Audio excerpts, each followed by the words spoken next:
زه د خپل لخوا د قومي وطن پارټۍ د ټولو کارکونانو د لخوا هغه ټولو خپلو شهیدانو ته چې کاغه په سټیشن کورونو کې کوم شهید شو او کاغه شیرپو کې په اختر پرس کوم شهید شو هغوی ټولو ته سلام هم پیش کوم او دا نن دلته کې راغونډېدو دلته کې را یوځای کېدو مقصد دا دی چې مونږ هغه خپل رونه چې دي خپل مشران چې دي خپل بچي چې دي هغوی یاد هم کړو خو سره وسره دا یو واده مو کړو دا ورسره یو لوز هم وکړو چې د هغوی کومه وینه چې تویه شوې ده هغوی چې کومه قرباني ورکړې ده دا قرباني به مونږ ضایع کېدو ته نه پرېږدو به مونږ به همیشه د دې پښتون خاورې د دې وطن د حقوقو لپاره د دې ځي د اوسېدونکو خلکو د حقوقو لپاره د دې ځي د آبادۍ لپاره د خاورې باندې امن راوستلو لپاره به خپل جدوجهد جاري ساتو به عزتمندو که مونږ وګورو نو قومي وطن پارټۍ تاریخ چې دی د قربانو نه ډک تاریخ دی زمونږ مشر شهید وطن حیات محمد خان شیرپو خالی قوم سره وعدې نه وې کړې هغه عملي په هغې وعدو باندې عمل کړو او هغه لوز چې کوم دې قوم سره یې کړو چې که ضرورت راغی زه به د خپل وینې قرباني ورکوم خو تاسو نه ورستو کېږم نه هغه په عمل باندې ثابته کړه او باندې خپل ولس سره خپل قوم سره هغه ودرېدلی و بیا که موږ وګورو نو د هغوی د شهادت نه پسته مشر چې کوم کردار ادا کړی کم طریقې سره چې د خپل کارکنانو له خپل دی وطن لپاره جدوجهد یې کړی هغه د مارشل لاګانو خلاف جدوجهد و هغه وطن کې امن راوستلو لپاره کوششونه کولو هغه د دې وطن د آبادۍ خبرې وې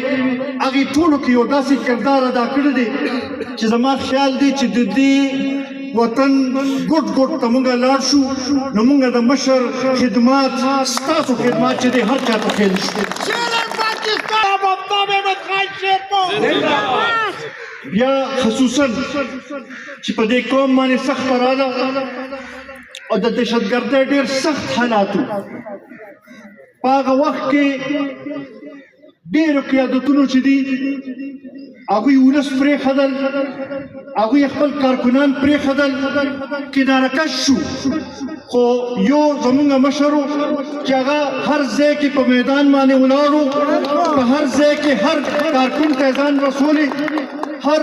جنازې ته هر ځای ته ځان رسولې په دې باندې چې زما خیال د قومي وطن پارټۍ کارکنان چې دی هغه چې څومره فخر وکړي نو کم ده عزتمندو نن چې دا کم صورتحال جوړ دی که مونږ وګورو نو ټیک ده په اسمبلو کې به مونږ موجود نه یو په پارلمان کې به مونږ موجود نه یو سازشونه به شوي خو د دې دا مطلب نه دی چې موږ خپل سیاست بایللی دی د دې دا مطلب نه دی چې موږ نه سیاست څوک اخیستی شي د دې دا مطلب نه دی چې موږ نه څوک نظریه اخیستلی شي د دې دا مطلب نه دی چې موږ نه د شهید وطن حیات محمد خان شیرپو لاره څوک اخیستلی شي دغې لپاره به راپاڅو به او خپل کردار به ادا کوو به عزتمندو تاسو ولیدل چې د دې باوجود چې په پارلمان کې مونږ موجود نه یو خو ستاسو اواز څوک نشي رکولی او دا خو تاسو ولیدل چې زمونږ د مشر تجربه دومره ده چې بیا مشاورت هم چې کېږي نو بیا مشر سره یې کېږي نو دغه دا زموږ لپاره دا موږ لپاره موږ کارکونانو لپاره دا د ډېر د عزت مقام دی. اوس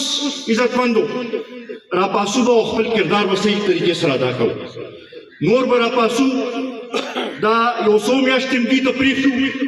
چې وګورو چې دوی څه کوي. په تاسو وکتل چې اته میاشتو کې نه حکومت نومي شی ښکاري، نه دلته کې څه داسې اقدامات موږ ته ښکاره شو چې موږ ووایو چې صوبایي حکومت لګیا دی یا مرکزي حکومت لګیا دی. بلکې دا به زه ووایم چې په دې اته میاشتو کې دا حالات نور زیات خراب شو. امن او امان صورتحال تاسو وکتو په کورمه کې د تقریبا د 15 اویا ورځو نه لاره بنده ده. دا هغه ځای 6 لکه آبادي چې ده هغه محصور ده. د خوراکو قلت کې هلته کې د دوایانو قلت کې هلته کې او اوسه پورې څوک نه پوهېدل چې حکومت څه کوي لګیا دی. دا خو ډېره د دغه خبره ده چې زه هغه ډېره سړی چې پرون دا زه کم از کم هغه اپیکس کمیټۍ اجلاس خو پرې وشو. مونږ امدا بار بار هغه ای پی سی وه په ګورنر هاوس کې چې شوي وه که مختلف پریس کانفرنسونه هم کړي دي په هغې کې مونږ امدا ویلي چې یاره دا ټولو کې اهم مسله ده او دې طرف ته توجه ورکولو ضرورت دی. دا هغه ځای خلکو له امداد رسولو دې وخت کې ضرورت دی. دغې طرف ته مونږ دا بیا ستاسو په وساطت سره دا مطالبه کوو چې دا ټولو کې اهم مسله ده او دې خواته توجه ورکولو ضرورت دی. بیا ورسره دا کوم صورتحال چې د جنوبي اضلاع کې جوړ دي، دا کوم طریقې سره چې د 3 بجو نه پس ده دا هغه ځای عوام چې دی هغه د دهشتګردو پر مکرم پرېښودلی شي. کوم طریقې سره چې حکومت ځان بالکل هغې باندې دغه کړی دی، بالکل روڼ ټوڼ کړی دی او توجه نشته. دغه موږ ورته وایو چې دا ستاسو اصل مسله ده. دا ستاسو مسله نه ده چې تاسو روزانه تاریخونه ورکوئ او ځای او په اسلام آباد باندې چې دی چړۍ کوئ احتجاجونه کوئ. ټیک ته احتجاج هم ستاسو حق دی، خو موږ تاسو د عوام دا تپوس کوي چې آئین مطابق چې کومه ذمهواري تاسو ته حواله شوې ده دا ذمهواري به څوک سرته رسوي. دا موږ تپوس کوو تاسو نه. مسلو طرف ته که هغه معاشي مسله ده او که هغه امن او امان صورتحال دی چې دې طرف ته توجه ورکړی شي. بیا ورسره مونږ دا هم ویل غواړو چې صحیح معنو کې یو فلاحي ریاست بنیاد ایښودل پکار ده او دا آئین چې دی دا چې څومره د عوامو لپاره دی دغه شانته د ادارو لپاره هم دی، په دې باندې عمل پکار ده. دا هغه بنیاد دغه دی. او بیا شفاف انتخابات الله به دا قوم د مسلو نه وځي. دغې لپاره به خپل جدوجهد به جاري ساتو. د هغې لپاره به ټول مشترکه طور باندې راپاسو به زما به دا تمئ چې نن نه به ملګري اوس فعال کردار به ادا کوي. به مختلف ځایونو ته به ځئ، خلکو له به دعوت هم ورکوئ، پروګرامونه به کوو. دا سلسله به تیزوو چې دوی ته وښایو چې د نور څوک د دې صوبې د خلکو تپوس کوي که نه کوي. قومي وطن پارټۍ کارکنان چې دی هغه په میدان باندې ولاړ دي، دا به موږ ثابتوو. اخره کې یو ځل بیا د سټیشن کورونو شهیدان، د شیرپور شهیدانو ته سلام هم پیش کوم او دا لوست تاسو سره هم کوو چې انشاءالله په هره موقع باندې به تاسو سره ولاړو، د قوم سره به ولاړو، د ولس سره به ولاړو، د کفارو سره به خپل ودرېږو. د دې د آبادۍ لپاره دلته کې امن راوستلو لپاره که هر قسمه قرباني ضرورت وي، څنګه چې شهید وطن حیات محمد خان شیرپور د سر قرباني ورکړې وه، که د سر قرباني هم ضرورت وي سر قرباني به ورکوو، خو وروسته کېږو به نه. ډېره مهرباني.